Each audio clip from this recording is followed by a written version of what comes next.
Good afternoon, everybody. Today is 8th of July 2024. The topic of today is liability of legal person. Well, when we are talking about liability of a legal person, we are going to define it in a way that is more acceptable and a way that is more understandable. So, organized group or individuals have been known to use corporations, businesses, charitable organizations, or other entities to commit serious and sophisticated crime. Companies are useful in hiding clients and transactions as well as for preserving the culprit. Two types of liability that are recognized. We have the natural persons, which are human beings responsible for their actions, and then the legal persons, that is, businesses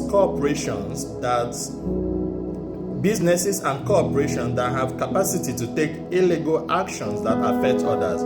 Bear it in mind that sometimes the legal persons can be used to shield the natural persons from liability, and complex structures or legal persons or organizations or corporations may be used to conceal illegal activities too.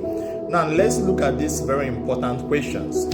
The questions are going to help us understand the idea of liability of legal persons. Now, if a manager of a particular company commits a crime under the umbrella of the company he is working for, but the crime does not benefit the company, but rather benefits the manager of the company, who should be held responsible? That's number one question. Number two question is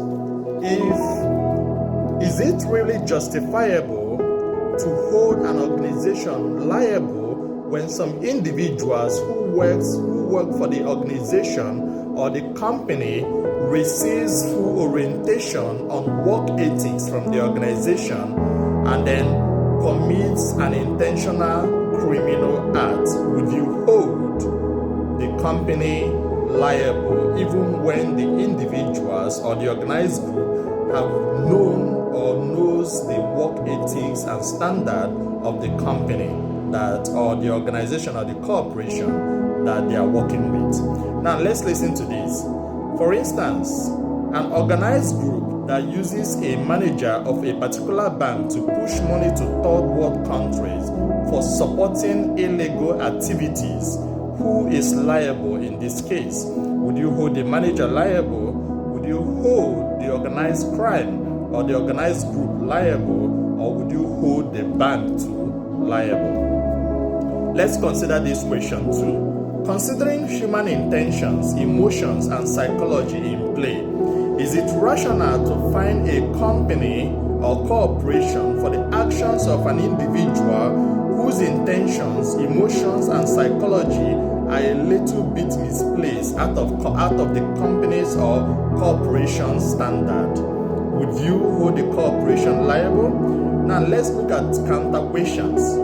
Now the counter questions will be: shouldn't a company regulate their employees or any affairs that transpire within a corporation? Shouldn't a company or a corporation be able to regulate all those things? The second question will be: does a legal person or legal or corporation or organization incapability to monitor every activity in the company serves as an excuse for a crime perpetrated under the umbrella of that particular corporation or organization? Now that is exactly where our question is going to end. We are not going to speak more on the liability of legal persons, but the day we are going to discuss about it, we are going to speak more on it, especially the political aspect of it, so that everybody will understand what liability of legal persons is all about. Thank you very much.